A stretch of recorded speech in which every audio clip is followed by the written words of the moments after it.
Have you ever worried about slipping in the bathroom or helping a loved one get up safely? You need to know about Safety Grip. Unlike outdated smooth metal grab bars, Safety Grip has a unique textured design that gives a better grip and more control, especially for those with weak or tired hands. It looks great, feels secure, and installs just like a regular bar. Visit heartmobility.com to learn more. Welcome to the Aging Together podcast. I'm your host, Dr. Pooja Patel, an occupational therapist with board certification in gerontology and additional specialty certifications in dementia and fall prevention. In this podcast, I interview guests who are experts in their fields and caregivers who share their lived experiences. Let's meet today's guest. Our guest today is a best-selling author and expert in the senior living industry. Amy Friesen has worked with seniors and their families throughout the world. Amy founded Tea & Toast in 2014 to help seniors and their families gain access to better choices and reduce the stress and feeling of being overwhelmed. Treating each client holistically not only ensures a happier and healthy individual, but also aids in a successful transition to senior living.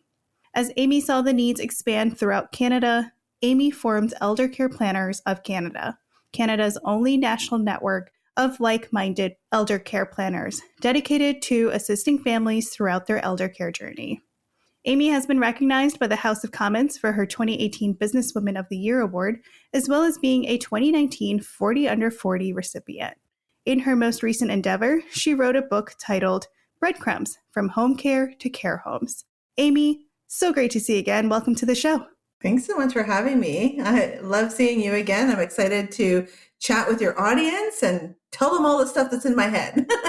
Yes, I love it. I know when we briefly first introduced ourselves to each other, we kind of went off on a tangent rabbit hole because you and I share a lot of similar passions when it comes to home care and care homes and just the senior living industry, but also being able to exchange how different or how similar some of the challenges are, even across borders. Absolutely. When we work throughout the world, right, lots of people have their loved ones here. And so when we're navigating here, there's more similarities than differences. I think the main differences always come down to the healthcare systems and how they run. Yeah, for sure. Let's start with your latest endeavor, which is the book you wrote, Breadcrumbs, From Home Care to Care Homes, and maybe share a little bit about your personal caregiving journey and what inspired you to write this book. Sure. So I've been in this industry in senior living for 20 years, and I strive with Tea & Toast, we're going to be 11. I strive to offer as many resources as possible to families. And I was really finding that a lot of families hesitated to look into things and be involved with other professionals because they weren't really sure what they wanted to look for, where they wanted to make a move to, or whether they wanted to make a move. And so I felt like maybe putting something out in book form has a little bit more of a broader audience than our website may help to bridge that gap. You know, no one knows what we read at home, right? You can just read it and go through it, and it doesn't have to be a big deal, but it's chock full of different things to really reassure the caregivers that they're not alone, as well as the fact of, you know, what the history of senior living has been and how that impacts caregivers in different ways. And a lot of people really enjoy the little stories that I put in of my actual clients of how they solve their issues.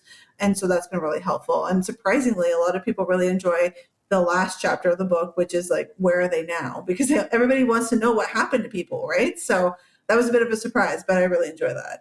Yeah, humans relate to humans, right? So they want to know, okay, they had this situation, this is how they handled it, and this is what the outcomes were, right? There's so many of us out there that can tell people what to do or guide people in what they should do, but there's not a whole lot we do afterwards to see, you know, where did that lead them to? Where did they end up, right? And then being able to share that back. And so that's fantastic. You mentioned that at Tea & Toast, there's 11 of you now. What does your role as a care navigator involve, and how did your experiences shape your approach to supporting caregivers and families in this way? I shaped my business in two different ways. I shaped it as the owner and the kind of the boss, and then I shaped it as what families needed. And so when I started Tea and Toast, I really wanted to offer my colleagues and my employees a safe place to fall, a safe place to come to me with concerns, taking care of their mental health, making sure they have access to everything. Because this kind of industry, we get a lot of compassion fatigue. And so I really wanted to make sure that they really felt supported. I unfortunately did not have that in my previous career. And so I really strive to make sure that my team gets the most support that they could get. And then for families, I saw a lot of people coming into the homes that I was working in, and they were just really overwhelmed. And they would really come to me as like a last ditch effort. They didn't know what they were looking for. They hoped because my home was close to their home that it was the right fit. But more often than not, because of, budget or because of care or whatnot, it wasn't a great fit, right, for those specific people. And so I really thought that this could be a lot easier, but the elder care navigation world didn't really exist in a big way where people could find those tangible professionals to help them through that whole journey. So that's really what I wanted to form up and give people peace of mind and give them guidance and give them kind of, back in my career, I've named it, a rent-a-daughter kind of thing, like someone who knows that industry, but also is close enough to you that you can have those intimate conversations and we can go through it and really pare down to see what best fits. I love that. So I know in the US, we have aging life care professionals who are also, geriatric case managers, care managers, and that's essentially what they do. And is there something similar, or is that what you're building? From our previous conversation, I think we have similar, but not exactly that. I think that the United States is much further on this elder care journey than Canada is. When I started like almost 11 years ago, I could barely find another person like us, another company like us. And that's why I started Elder Care Planners, as you mentioned, that, I really wanted to make sure that if we had someone that needed help in BC or we had somebody that needed help on the coast, on the East Coast, then we could, give them the proper resources. And so I just kind of started my own association trying to link all of that together for people because it's hard enough to find elder care planners. I find even in the States, it can be really difficult to find them if you don't know what you're looking for. And so everything we do is try to make the caregiver journey a little bit easier. For the majority of our audience who might be listening from the US, can you give an idea of the landscape, the geographic landscape that you're trying to cover when you're talking about Canada? Because it is very large and it is also very rural. And so to have such a small number of you who are trying to accomplish this, I just want to get people to understand like what you're tackling. Yeah, it's a good question. It's very difficult, right? So to your point, there's not that I can find. I don't have any elder care planners in north of Canada, right? In the Yukon and the territories. And we went across the provinces as best as possible. But to your point, there's more elder care planners in certain populations. Like in Ontario, we have 6 in my group as it is, and then there's more and more in Toronto and things like that. But as you move through the different provinces, there's just not as many, and they're really difficult to find. So for instance, like we don't have an elder care planner in Manitoba yet. We need people to look at entrepreneurship and look at this kind of market of people that need help and start those small businesses. And ideally, that's what all of us are. We're linked together, small business owners with a common goal in mind to help these caregivers find what they need in elder care, whether it's direction or planning or making a move. We're all trying to do the same type of work. But I find that binding us together gives us a little bit more of a voice. Yeah. Since we're on the topic, what are some of the most notable differences between the US and the Canadian healthcare systems when it comes to elder care and caregiving support?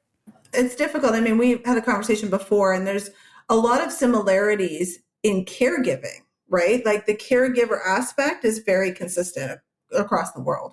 There's struggles, there's different things people are dealing with, diseases, progressive things for healthcare, all of that. I would say between the US and Canada, it really comes down to the medical systems. And you'd have to school me in a little bit of this, but more of the ways that your government's covering different things in senior living, whereas ours covers long-term care, but we have retirement homes that are completely private. And so there's no subsidies. I speak from an Ontario perspective, but there's no subsidies really that available. And so a lot of our coverage comes straight through our government system, whereas I think a lot of yours comes through like Medicaid and Medicare and different things like that. Yeah, similar to yours, Medicaid's the only government-assisted program that covers long-term care. Medicare might cover add-ons such as like respite care or therapies, home health therapies, hospice, things like that. But the true caregiver piece is state dependent based on the local Medicaid system. And so that's also hit or miss. They're starting to introduce some more caregiver benefits like tax breaks and stipends and things like that. But with our current administration, I'm not sure how much of that's going to go through. And so overall, it's becoming more privatized, I would say, from a caregiving support perspective. So there's more and more of us elder care consultants, advisors kind of starting practices. That we have a pretty strong directory of geriatric care managers, or they're called aging life care professionals, that are spread throughout the states. And so, but again, it's all privatized. And so that's where it also becomes an access issue for a majority of the population. And it's difficult to try and get everybody the support that they need. We'll be right back. Quick pause. Are you caring for a loved one? Recharge inside the Aging Together Caregiver Hub, our free online community packed with expert tips, live Q&As, and peers who truly get it. Join in seconds at aging-together.com, then dive back into the show feeling supported. I was going to say, like, same here, right? Like we see families all the time that can't afford private and can't get into public because we have wait lists and things like that. And a lot of people, because in Canada, we have like a governmental healthcare system set up, right? So a lot of people feel like anything healthcare related should fall under there in subsidies and whatnot. And it's a really large misconception. And we have to teach people that a lot of times, that fortunately there's private sector to be able to care for people if they can afford it. But unfortunately, the government's not going to chip in on a lot of it. And I can't see it getting too much better, which is unfortunate because, to your point, there's so many people that need that extra monetary help.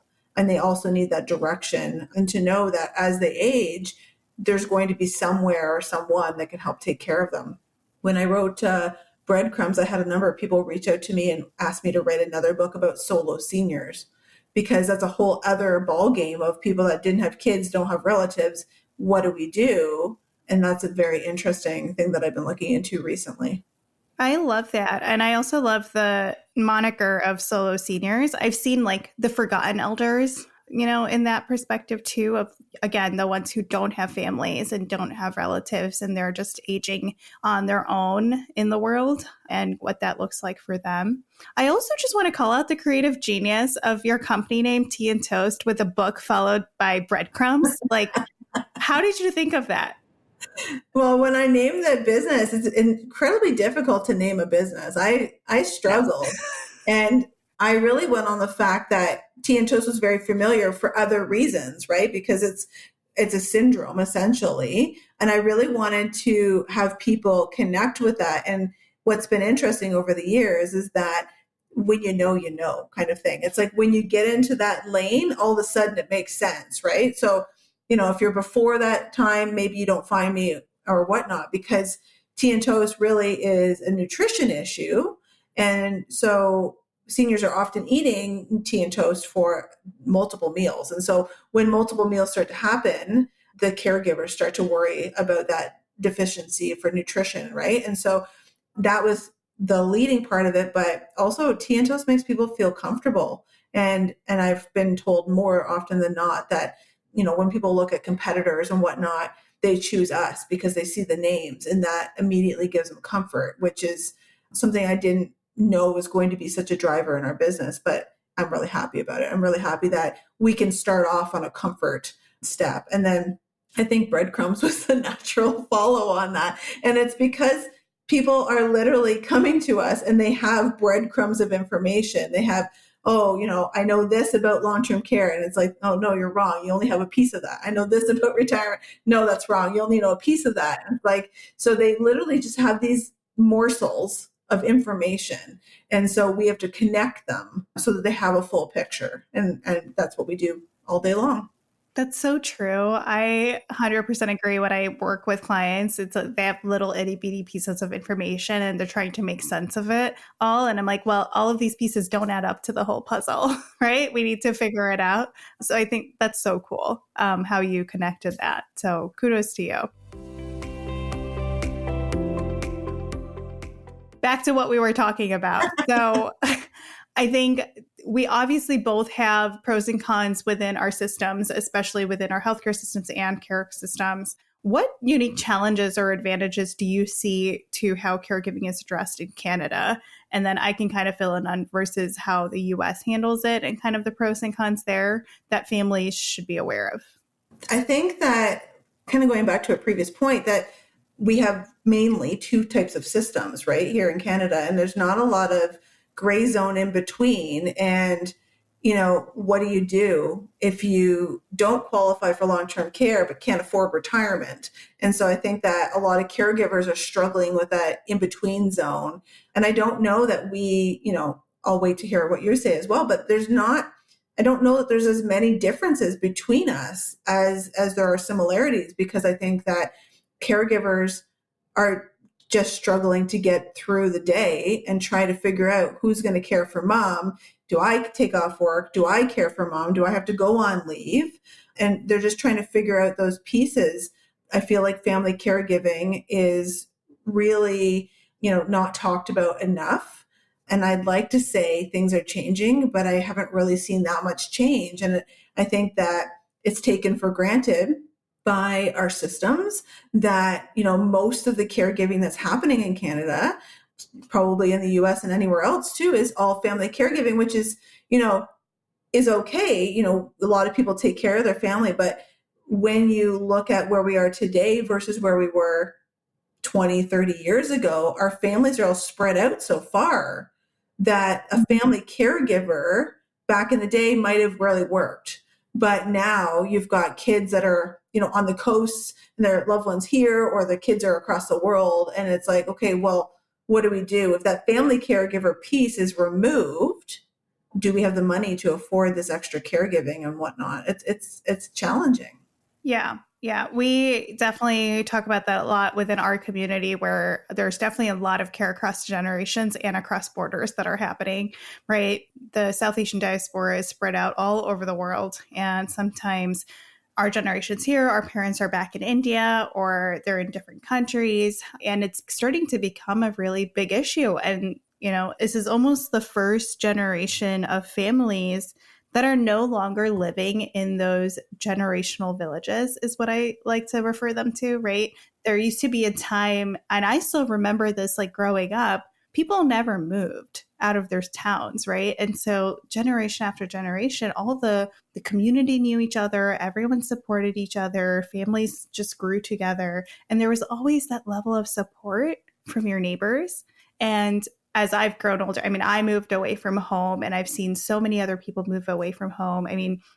Now when I go visit my parents who haven't moved, I don't know anybody in the neighborhood. Everybody has moved out and onwards, right? And so it really is a shift in that dynamic of, yes, it takes a village, but that village no longer exists. So how do we create that village to fully support not just the elder, but also their family, so that there's a clear line of communication, there's clear access to services and resources that is also accessible and affordable, right? To your point too, when you're dealing with different backgrounds, such as your background, there's a lot of people that are in the US and in Canada that have moved, just like you're saying, and they don't want to take care of their elders, which is fair, because we're all doing different things now, right? Like we're all working out of the house, or we're all doing whatever.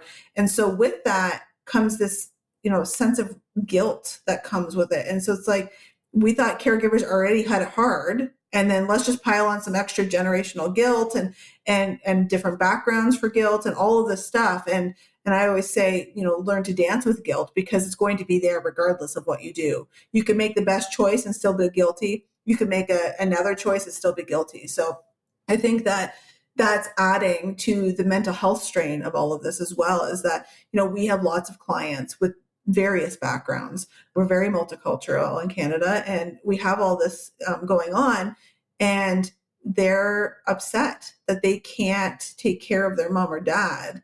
They don't have the resources. They don't have the space in their house. The house has stairs, all of these different things.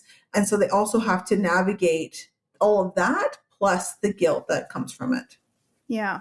Guilt and shame are two very big feelings that I address a lot, especially within my own diaspora, is just that there's cultural obligations. There's that filial piety of, you have to take care of your parents. What do you mean? Right. And like you mentioned, a lot of times it's just not possible anymore with the demands of the world, the demands of jobs, and then also location, right? It's become increasingly difficult. And I almost like to frame it, I had this conversation with my parents, but it was almost this framing of, we can still take care of you. We're just going to take care of you differently, right? And that differently could mean financially and you outsource everything, or it could mean physically, but you're still hiring help so that you're not doing it full time, right?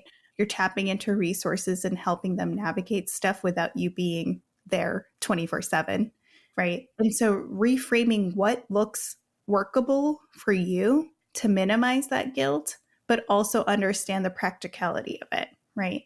And setting those expectations, talking about expectations and setting the boundaries. Which don't exist in many cultures. Right? Boundaries are hard too, but I'm a big proponent of knowing what you can handle as a person, because we only have, we're here for one life.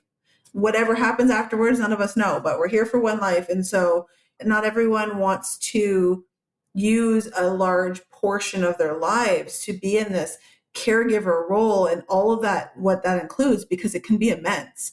And I think that there's power to tell people it's okay. You don't have to do that. You can decide for your life what pieces you want to do, what pieces you don't want to do. If you want to do any of it, if you want to do all of it, it's your choice as a caregiver.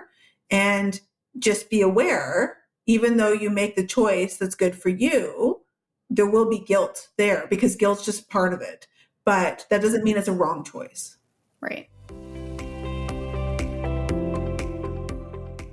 I think we touched on a lot of the challenges, which, are accessibility, affordability, family expectations, the burden of care, location differences.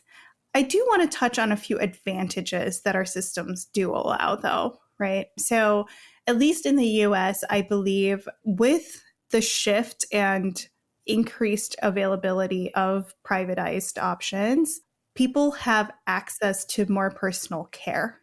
So they can truly find somebody that they trust and is located near them who can guide them through every step of the way without having to get on a wait list, without having to deal with insurance, without having to go through the hoops of, federal assistance or local assistance.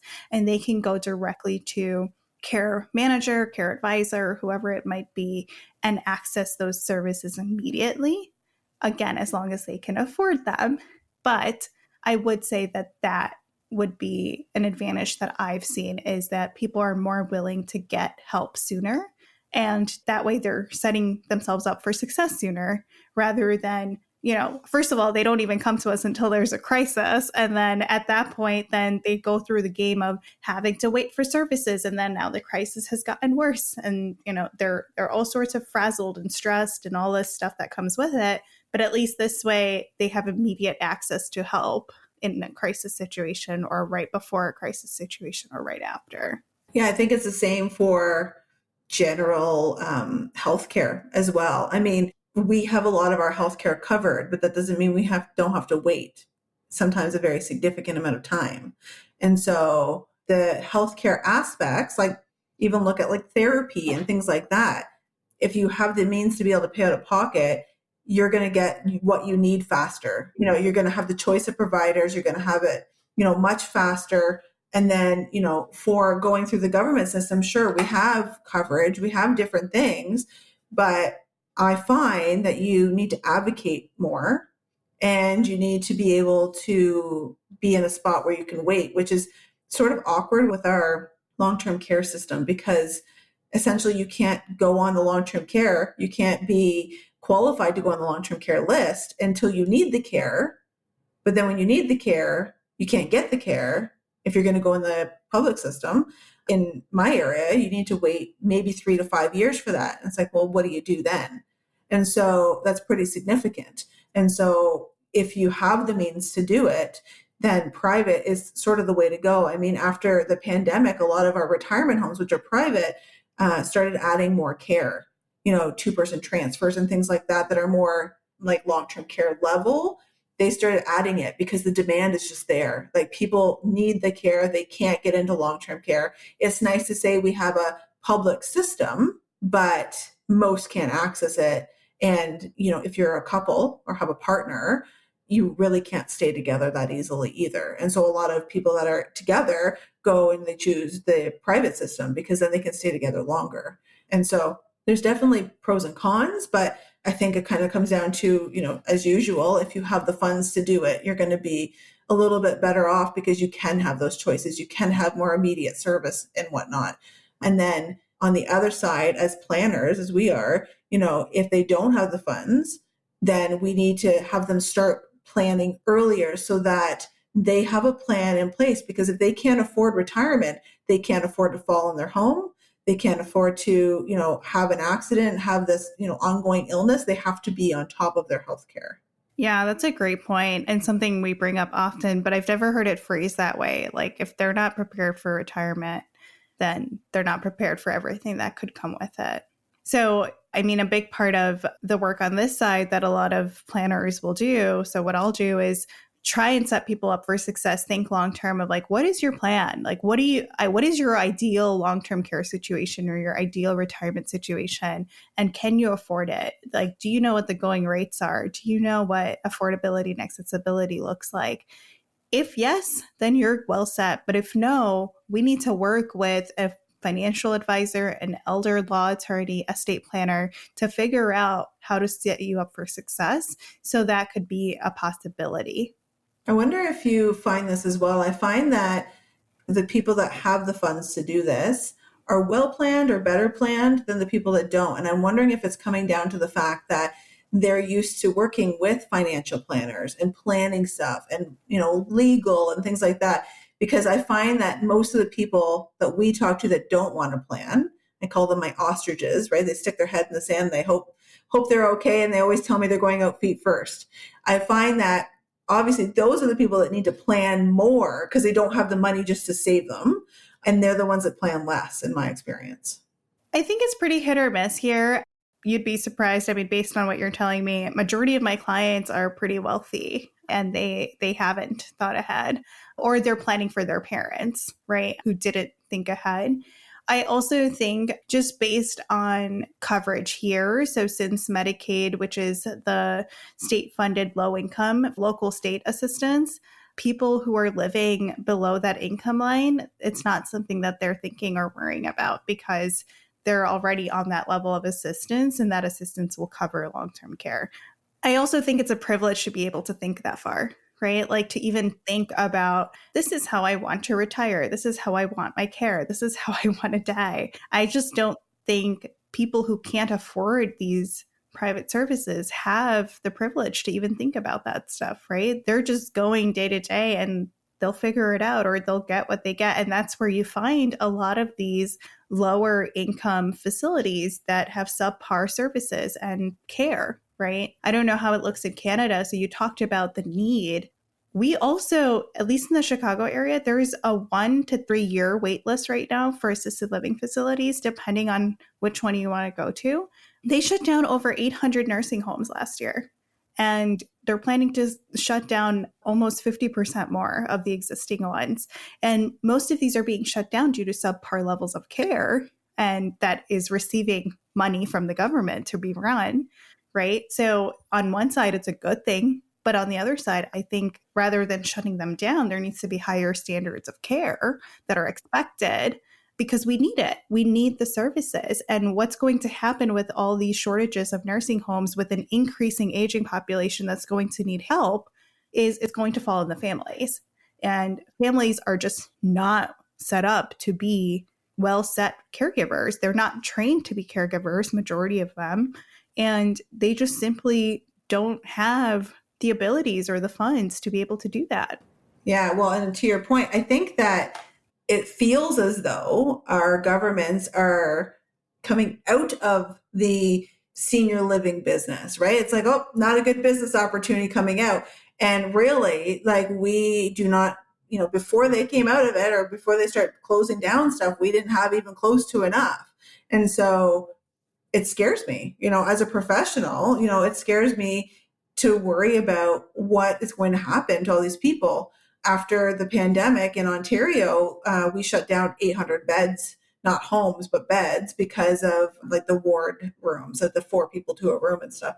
And, for individuals, that's good. But for our community, that's terrible because we just don't have the space. And so they're flushing them almost to the private sector, but then the private sector only has so much to offer and they're trying to do what they're doing, right? Their private business. So, a lot of people can't afford that. And to your other point about family caregivers and training, it's kind of ludicrous, right? Like essentially we're leaving all of the care to all of our elders to the family caregivers, which is usually okay, but who knows? And they have no training. So it's like, you wonder if they're going to back out of these long-term care homes and whatnot, maybe should be putting in some sort of training for family caregivers. At least give us something, right? Because they're not giving us the lodging or the care they're expecting families to do that. And then to our previous point, the families are all spread out. So how are they going to do it? Right. In the US, at least last year, they introduced some caregiving training programs specifically for dementia population, like at a federal level. And then certain states are putting in more funding towards that stuff. So we are seeing a shift a little bit towards caregiver training and health and success and stuff, but it's just not enough. I think we're 5 years too late to the game, and it's just going to be really hard to play catch up. Well, and I mean, those of us who have been around for a while, we knew this was coming, right? And it's like, you can't talk to someone in our sector of elder care, retirement, long-term care, who would not tell you, oh no, we've seen this coming forever. All of us know. And it's like this whole industry of people that are screaming, we know this is happening, please pay attention, and nothing, right? And even in my book, I talked about, long-term care, which was nursing home at that point, that's the terminology, around the 60s, around the 50s, like it wasn't what it is today. And it was a combination of people that needed psychiatric help and like people that had no money and all of it, everybody together. And we were already saying, hey, this isn't going to work. We need more stuff. And sure, they separated it, but I don't know that we got any further. We got some new homes, but they're not building them as quickly as we're aging. And to your point, we're way behind. I don't know that we'll ever catch up, and that's terrifying. Right, for sure. I agree with you. I want to touch briefly on if you've navigated any situations where families are caring across the border. So, if there is that navigation across the US-Canada border where a parent lives in Canada and a child lives in the US or vice versa, have you noticed any common issues or obstacles that they face, and sort of how can they overcome those? I think a lot of the common issues is, wherever you live, you understand your medical system, right? Wherever you are in the world even, right? And that's also equal for Canada, US. And you guys have a very different medical system than we do. And so, when we're dealing with adult children that are in the States, the expectations are different from them, right? And so we have to kind of school them on what happens here and, expectations don't match. So it creates more of a barrier trying to get this care and then to come up because you want to see, like if they're moving to a retirement, you want to see where your loved ones are moving and all that stuff. We've introduced video touring and things like that to make people's lives a little easier. But it's difficult because, on the plus side, if they can find one of us, they have us to guide them and we can walk through the whole process, like I said, like kind of like another member of the family and get them through it. But one of the large things we deal with is like that expectations. And to that point, we deal with a lot of people that are quite stubborn sometimes to say, no, it's this way. And I think that, if you're not from the place that you're trying to navigate, looking to the locals and like, how does your healthcare system work, and not assuming, because we're all different. Even between provinces, we're different. And so really finding that local person is super helpful if you're not from there. That's really helpful to know, because I think as someone who was born and raised in the US, we have a very specific perception of what the Canadian healthcare system looks like and how it works. We don't actually know.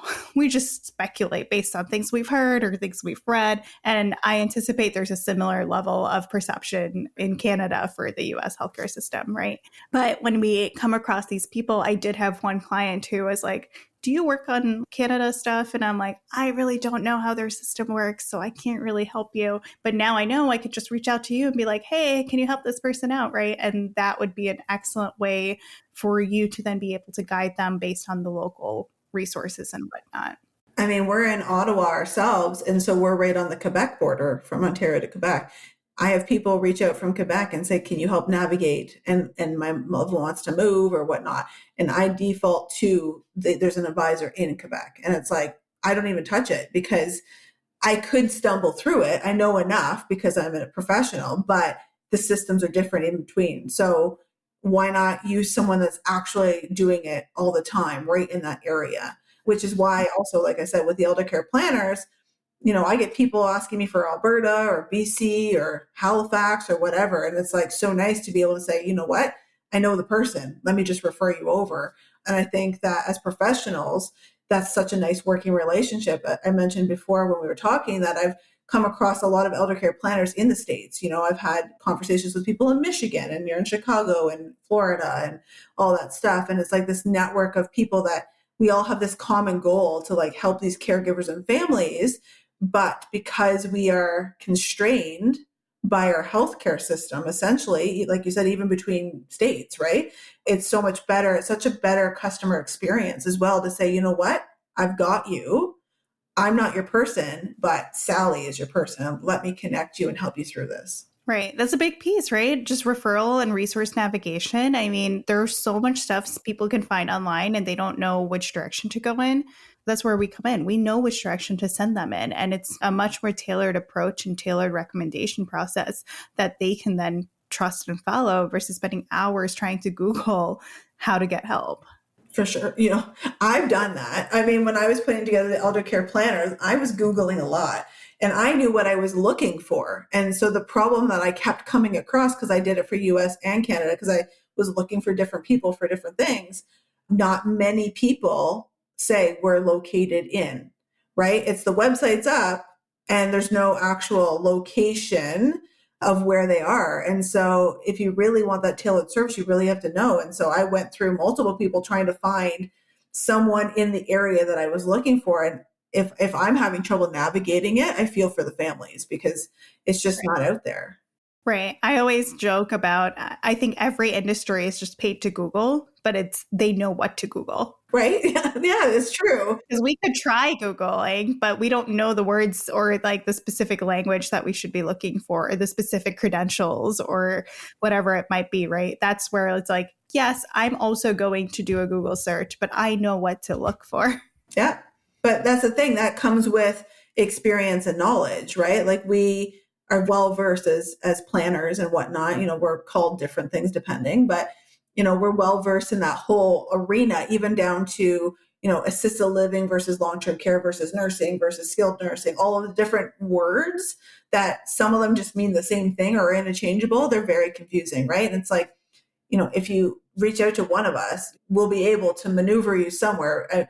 I haven't come across someone in our field that would not help someone. You know what I mean? If someone called us and they were in Texas, I would look to help them, right? We don't just, dismiss them, because that's what we do. It's a heart-centered business. And so we want to help. We want to give them, navigation and resources at the very minimum, even when people come to us that have really low budgets and they can't get into long-term care and they're stuck. We might not be able to help them in a full way that we want to, but no one leaves us without some sort of direction and resource. I have a legal question for you if you've navigated this before, but in the US, we have these powers of attorney and healthcare advance directives and living wills. Do those stand across border? Like, are they valid? So if a parent lives in the US I guess if they live in the US, then that's not an issue. But if they live in Canada, like, do they have similar forms that they fill out that would allow the children in the US to be able to provide or dictate their care? So not a legal professional. But you got to say that, right? We're not legal professionals. Nobody write me on this. I have talked to a lot of people, and I feel like that I've heard that the power of attorney and whatnot just needs to be from where they're from, like an Ontario POA or whatnot. So I would suspect that, if your loved one is moving or whatnot, they would do those legal documents where they are. And then I don't know that it matters where their kids are. Like if they want their loved one to be power of attorney for health and finance and they're in Chicago and we're in Ontario, I don't know that that matters. I'm not 100%, but I don't know that matters. I think it's just the legal document needs to be where the person is. Yeah, that makes sense. I'm hopeful that is the process. But again, we're not legal professionals. We don't know what the actual answer is. We're just trying to understand maybe. And we're both going to go Google it afterwards. So Right. Yeah, we both are. I might shoot an email to some of the lawyers I know. Right. It's a good question though. And the thing is like, you think that you've kind of know all the questions in our sphere. And then someone's just like says a random question. You're like, I haven't really thought of that in depth, right? Enough to give like a good answer very specifically. It comes up every once in a while. And you're like, but I love those questions because I'm a problem solver. So it's like, I will find that answer for you and me.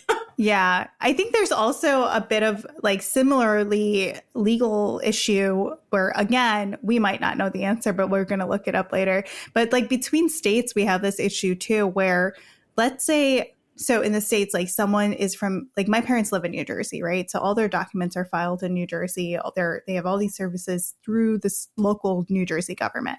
And then if they were to move to Illinois so that they could be closer to me so I could provide care for them, we have to shift a lot of those services over, and they might not qualify for some of those services that they were receiving in New Jersey in Illinois due to differences in eligibility and accessibility. Now, that's at least in the same country, but I'm curious, like, let's say the child moved to Canada and now the parents are US citizens and they want to be closer to their kid in Canada. Do they have access to any services? The closest comparison that I have is, again, between Quebec and Ontario, right? Like it would be very similar, except for the fact that there might be a citizenship situation. Right. But in Canada, like when you cross the border, like, so in Quebec, they have CLSC, which is the government part, and we have Ontario Health at Home. And so you are eligible for service, but you're not eligible until you get an OHIP card, which is our health card. And so you have to put that in place, and then you go through the process of qualifying and whatnot. Right. I'm not 100% that it just switches over. I think that you have to still qualify where you're at. It's like when people move and they're on a wait list even in Toronto for long-term care, they still have to reapply to the homes in Ottawa if they're moving. So it needs to be localized, I think, more than anything. And so yeah, I think that from US to Canada, you have that piece of the health card, that issue, but then you also have the citizenship part of that as well. I was going to say there must be some requirements to even getting that OHIP card. Yeah, I don't know what they are for Canada to US. You have to apply before COVID. There was like a 3-month wait and they would do, their assessment or whatnot. And now I think they've tried to reduce that quite a bit because so many things happened after the pandemic that, they moved everything around. So yeah, that makes sense.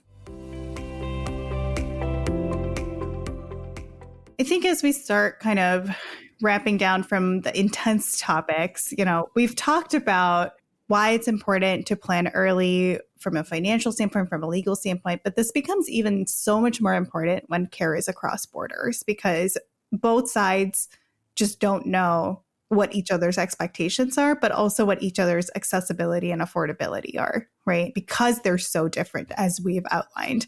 And it seems like here, we're used to that difference in care from state to state, but it looks like that difference is even greater between provinces and territories up in Canada. And so it's really important to know what you're walking into proactively so that it's not during a crisis situation that you're trying to manage all of this, right? Yeah, like ask the questions, right? Like, yeah. But people don't know what questions to ask, right? I think I get that a lot where they don't know what they don't know. And so they think they're going to just cross that bridge when they get there. And I absolutely despise this analogy because it's just one of those things where, yes, most things in life, you can cross that bridge when you get there. But generally, you know when the bridge is coming. You know how long that bridge is. You know who's going to be on that bridge with you. You know who's not going to be on that bridge with you. You know if you have enough gas to get over it, right? Like generally you have an idea in life when you're trying to wait for things. But in this situation, you have none of it. You don't know any of it. You don't know how long that bridge is going to be. You don't know when it's coming. You don't know who's going to be there with you along the way. You don't know who's not going to be there with you along the way. You don't know how much it's going to cost. And there's just so many unknown factors. And yeah, I rant on that analogy all the time because I hear it so much from people. And I always try to hone in on the fact that there are too many unknown variables for you to not think about this now. 100% agree. And I think that the extra variable is, in senior living, it comes up a lot, but like care and whatnot, is that we don't have enough generations under our belt who have experienced it to be able to say, my grandma did this, my parents did that, and have gone through it. Most of the people that we're helping through the senior living journey and the care navigation and stuff like that have never had to do it. They don't have any experience. And it's just, even in my family, the only person that I can remember is my great grandma in a long-term care home back home. And that was when I was like 9, right? And it's like everybody else, my other grandparents died without even going to homes, for various reasons.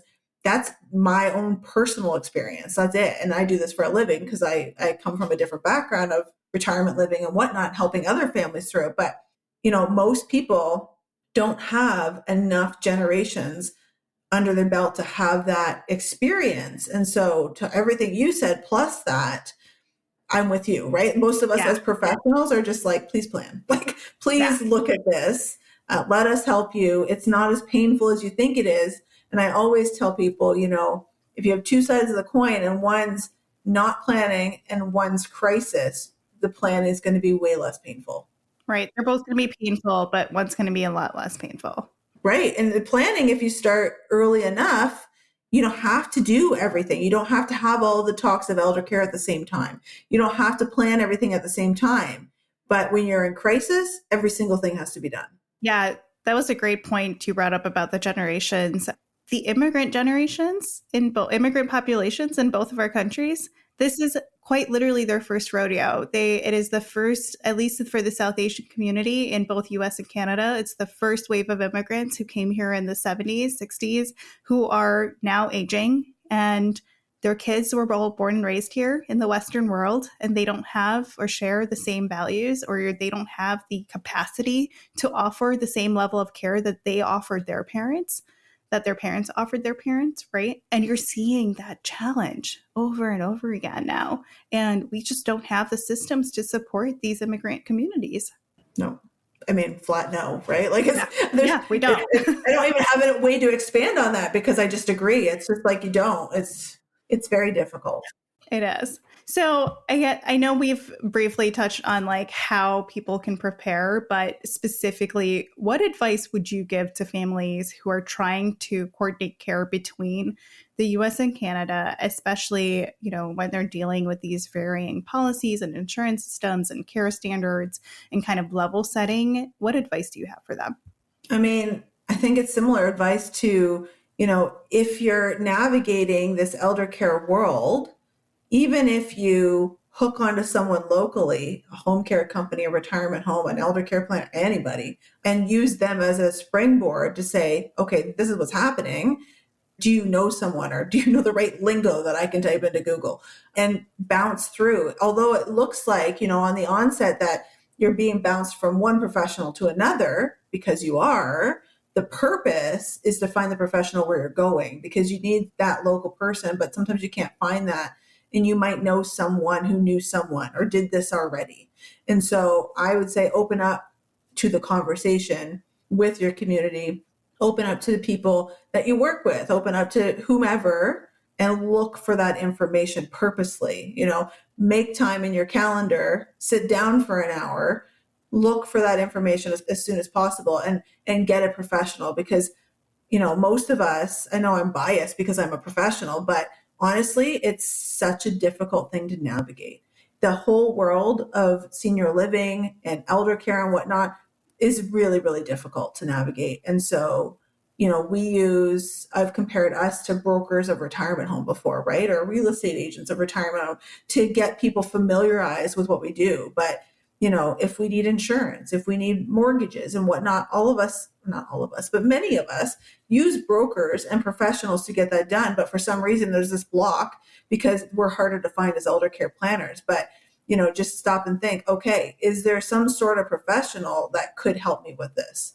Because I think that if you just have that one thought, then you kind of can start those wheels spinning, as opposed to what many people come in and say, oh, I have to do this all myself. Like I've had people say, oh, I took 3 months leave. And it's like, well, did you Google for an hour? Did you talk to somebody before you took 3 months leave? Because I feel like, as someone that's not in their situation, I just feel like it's a bit much to have to take that much leave from work, when really, had you just block out an afternoon and go and search for it and ask people and talk to people, there's lots of people who have similar experiences that they could probably start directing you and ping-ponging you down to your local person or wherever that is.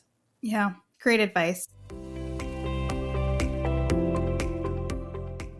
Other than elder planners that you have built across the country, are there specific tools, organizations, or resources that you recommend for cross-border caregivers that could maybe help simplify their journey?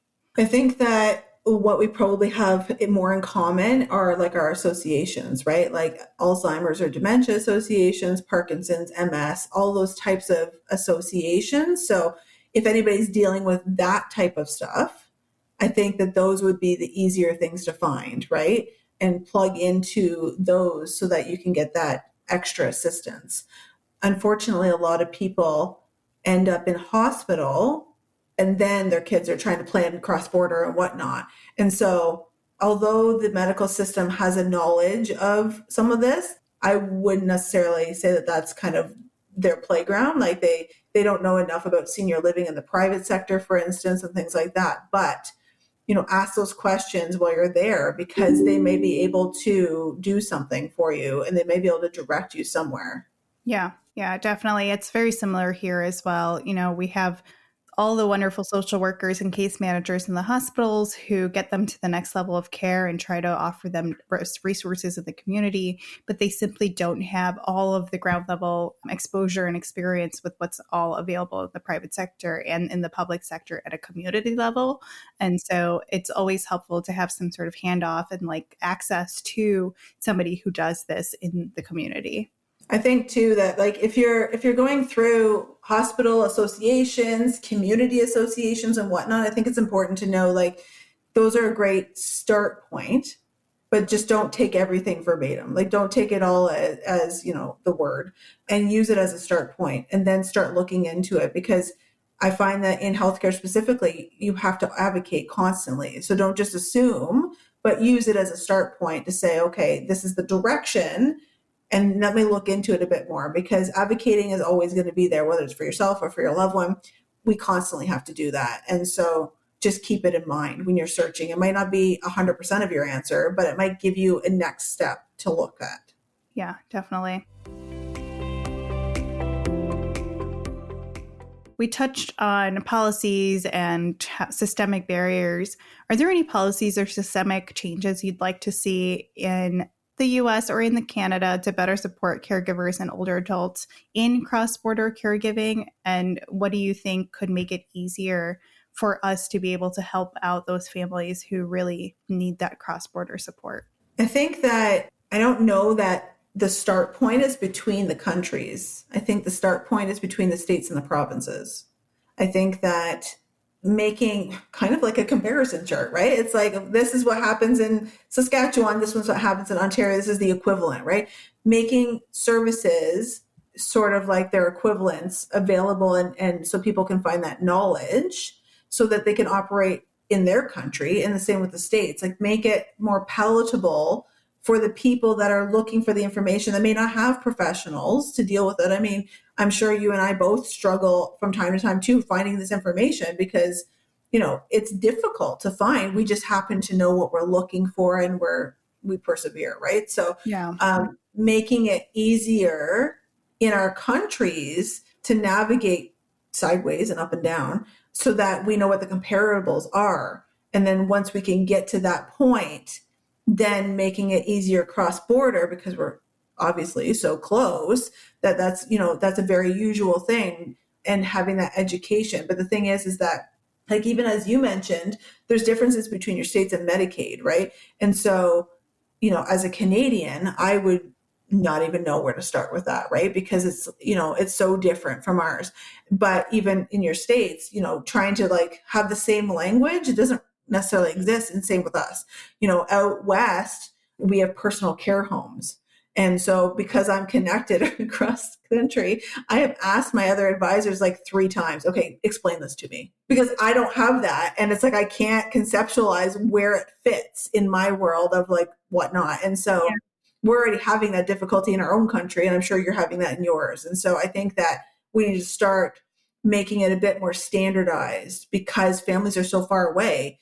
If we can standardize it more so, or at least have some sort of key to look at and be like, this equals this, it would be so much easier for families to be able to conceptualize what that information is. Yeah. Unfun fact, Medicaid has a different name in every state. Like every state has its own brand of it.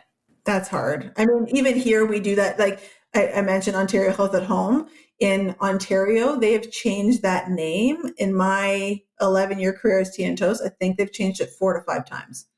And so when I do presentations now, I have to say the LIN, CCAC, OHAH. Like I have to like literally say them all the acronyms, because they keep changing them, but barely change the service on a level that clients would know or families would know. And so it's just like, stop changing the names, like just make it so it's easier. But I feel like, to be honest, I've had this conversation before, but I feel like a lot of the policymakers and whatnot are actually just in the same bucket as we are. They don't have the experience of having to have a loved one in retirement and long-term care, in care or whatever that is, and are not educating themselves on how the system impacts people, right? Because even that simple thing of the name change, it just confuses everyone, right? And it does. I mean, and it also creates this disparity or this poor perception of like, oh, well, there's not a lot of people on Medicaid, but that's because you don't know what the program's called. And so you'll see a lot of times they'll be like, I'm not on Medicaid, I'm on this X, Y, and Z plan. And I'm like, that's Medicaid.